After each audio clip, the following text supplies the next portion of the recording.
അങ്ങനെ കുറുവ സംഘം ഇടതുപക്ഷത്തെ വരിഞ്ഞു മുറുക്കി എന്ന് തന്നെ പറയാം. വെള്ളാപ്പള്ളി വേതാളത്തെ തോളിലേറ്റി നടന്നു പിണറായി. അവസാനം വേതാളം നല്ലൊരു ആത്മാവിനെ പിടിച്ച് കുറുവ സംഘം നട്ടുവളർത്തിയ പാലമരത്തിൽ തൂക്കി. ചാനലായ ചാനലുകളിൽ നിറഞ്ഞു കവിഞ്ഞു നിന്ന ശബ്ദമായിരുന്നു റെജി ലൂക്കോസിൻ്റെത്. അത് മൂടോടെ അമുക്കി BJP.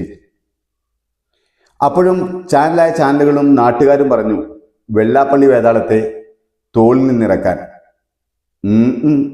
കൂട്ടാക്കിയില്ല, പറഞ്ഞത് കേട്ടില്ല. നല്ല കൊഴുത്തു ഒന്നിനെ തന്നെ കൊണ്ടുപോയി. ഇനി ആരെയൊക്കെയാണാവോ വേതാളം നോട്ടമിട്ടിരിക്കുന്നത്? കവിടി നിരത്തി നോക്കാൻ രാജീവ് ചന്ദ്രശേഖരനെ തന്നെ വിളിച്ചോളൂ.